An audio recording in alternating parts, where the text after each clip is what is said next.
I was 18 years old when I got married.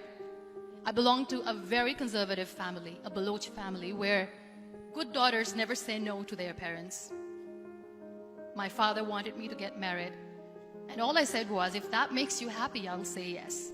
And of course, it was never a happy marriage.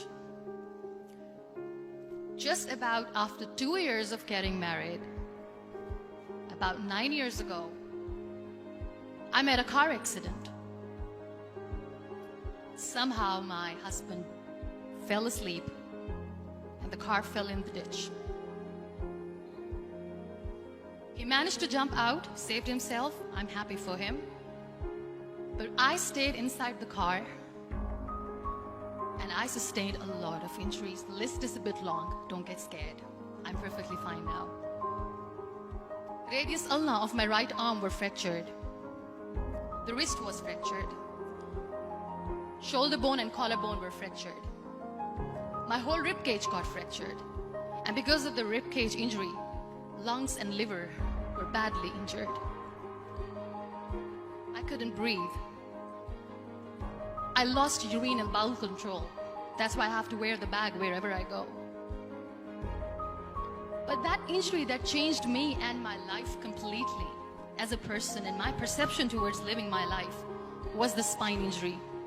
I was in the middle of nowhere in that toppled car. Many people came to rescue. They gave me CPR.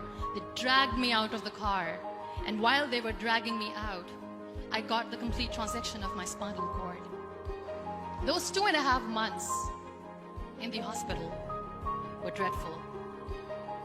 I will not make up stories just to inspire you. I was at the verge of despair. One day, doctor came to me and he said, well, I heard that you wanted to be an artist, but you ended up being a housewife. I have a bad news for you.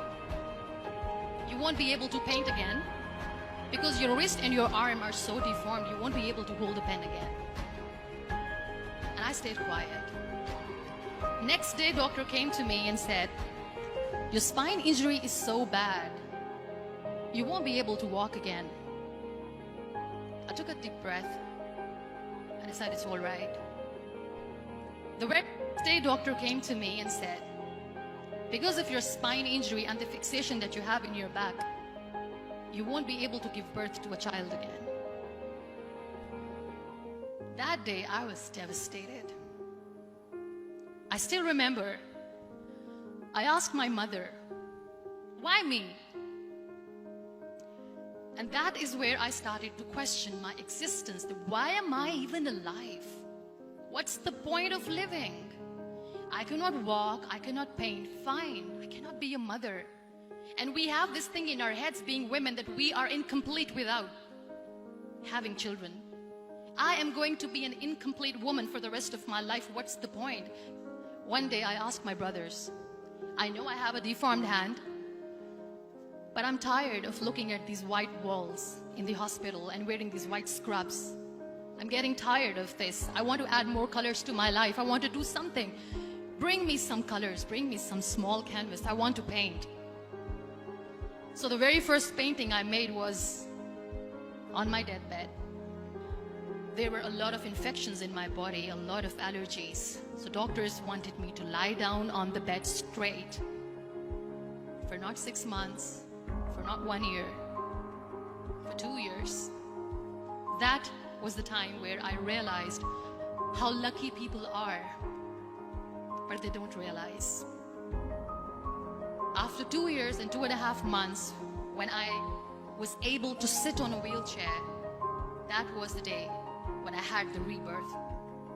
I was a completely different person. I still remember the day I sat on the wheelchair for the first time, knowing that I'm never going to leave this, knowing that I won't be able to walk for the rest of my life.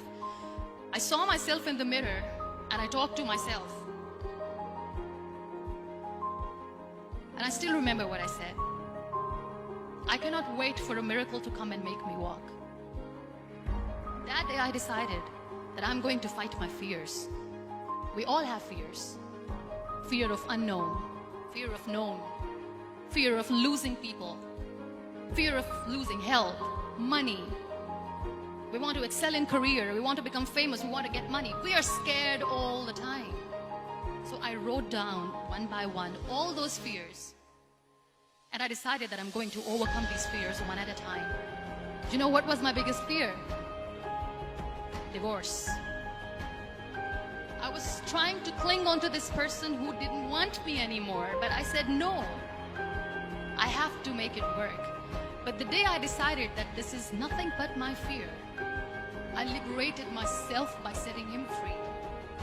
And I made myself emotionally so strong that the day I got the news that he's getting married, I sent him a text that I'm so happy for you and I wish you all the best.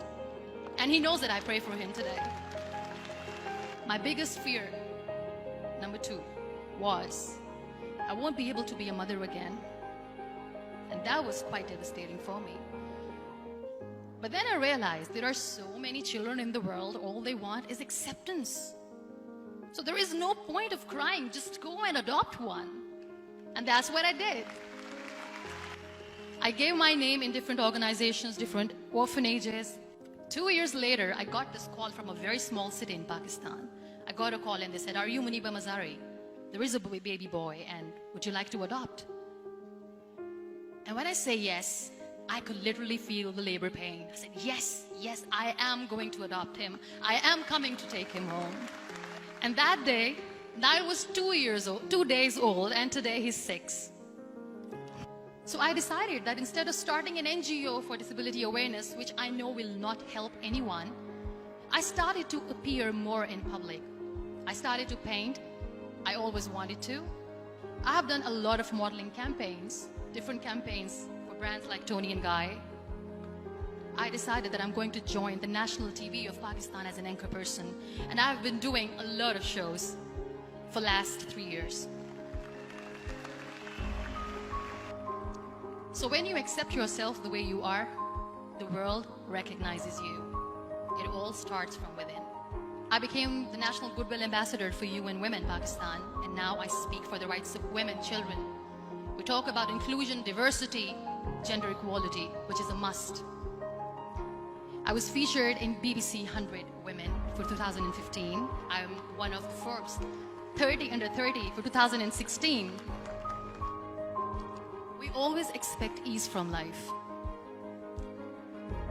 We have this amazing fantasy about life. This is how things should work. This is my plan. It should go as per my plan. If that doesn't happen, we give up. So my dear friends, let me tell you one thing. I never wanted to be on the wheelchair. Never thought of being on the wheelchair. I was always aspiring to do bigger things, but had no idea that for that I have to pay the price to be where I am today. This life is a test and a trial. Are never supposed to be easy. So when you're expecting ease from life, and life gives you lemons, then you make the lemonade, and then do not blame life for that, because you were expecting ease from a trial. Trials make you a stronger, better person. Life is a trial. It is okay to be scared. It is okay to cry. Everything is okay, but giving up should not be an option. They always say that failure is not an option. Failure should be an option, because when you fail, you get up, and then you fail, and then you get up, and that keeps you going. Nothing is perfect in this world. We all are perfectly imperfect, and that is perfectly all right. That's all right. Live your life fully.